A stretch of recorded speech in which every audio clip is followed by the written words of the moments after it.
Hello, and welcome to Bitesized Podcast. I'm your host, Sandali.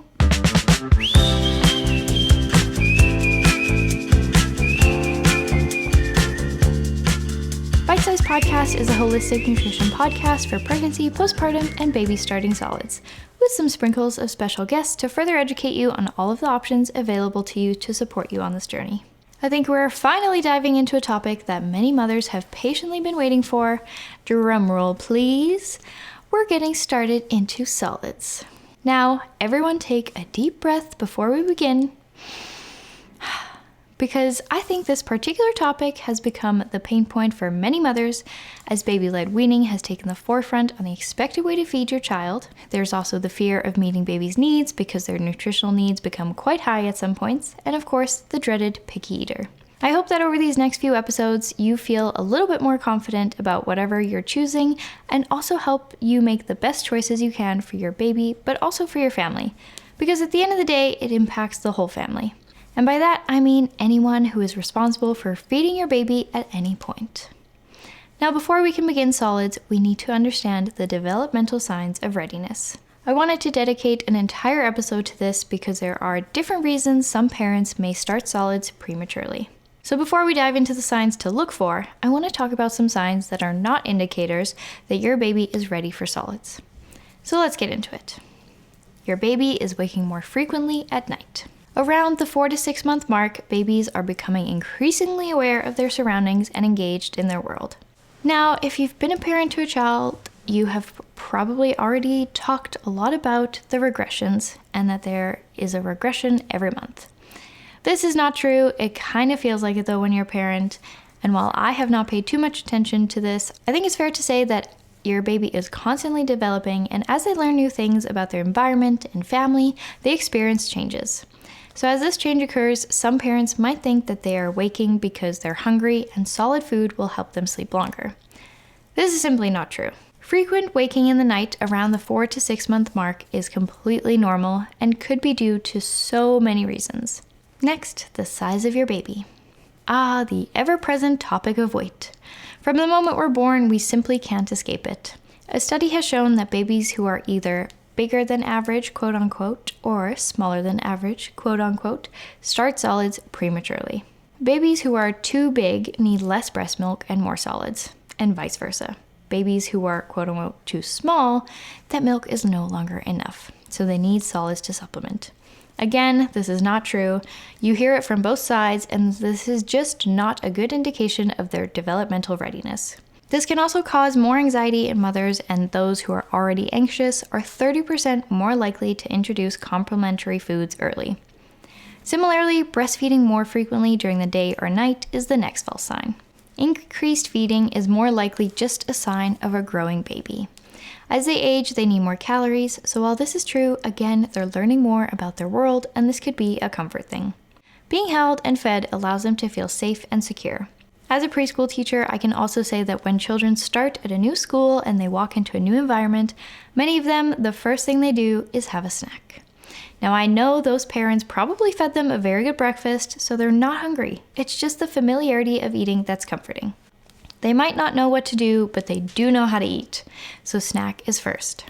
The next false sign is a baby smacking their lips. Many parents believe that this is a sign of hunger, and if you think your baby's hungry, you might be more likely to start solids prematurely.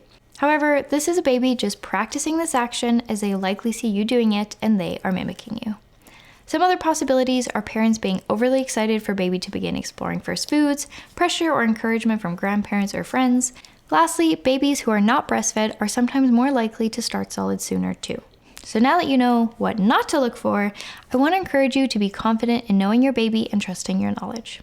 Finally, here are the developmental signs of readiness. Firstly, baby can sit up well with little or no support.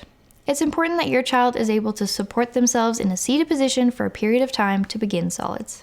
Next, baby must be able to turn their head side to side. This is important as this will be a good way for baby to participate in mealtime and express signs of fullness. Your baby should also have lost the tongue thrust reflex and does not automatically push solids out of their mouth. Some babies have a strong tongue thrust reflex, while others may not have as obvious of a reflex. This reflex is extremely important as it protects infants from choking. It helps them get things out of their mouth quickly and safely.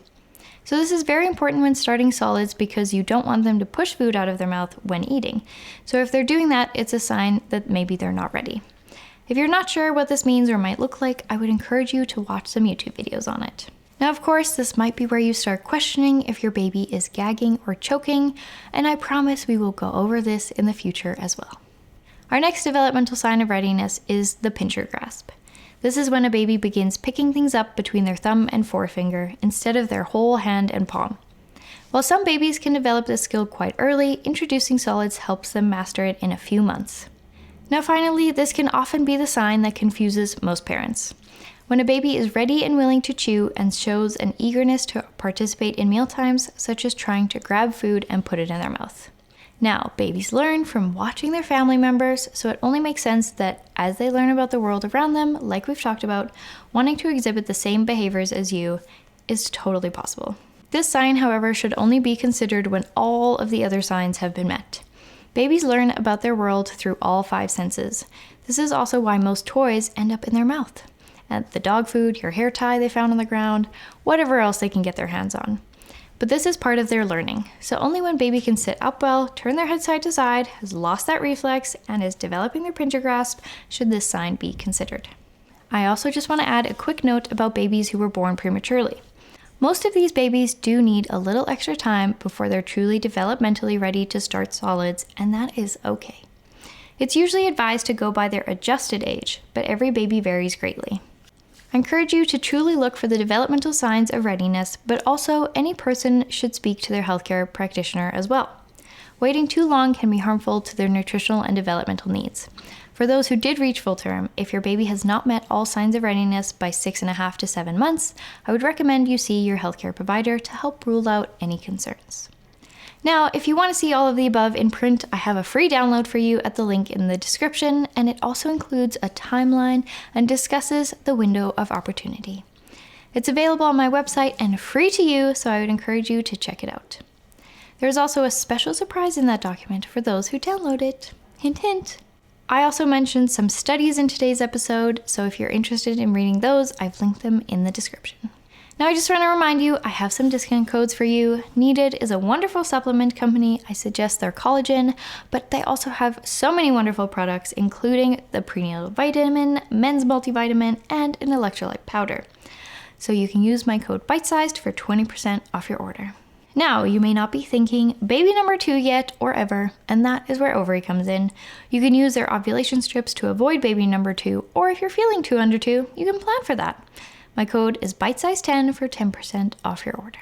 Don't forget to find us on Instagram at bitesize.podcast. Leave us a rating and review, preferably 5 stars, wherever you listen.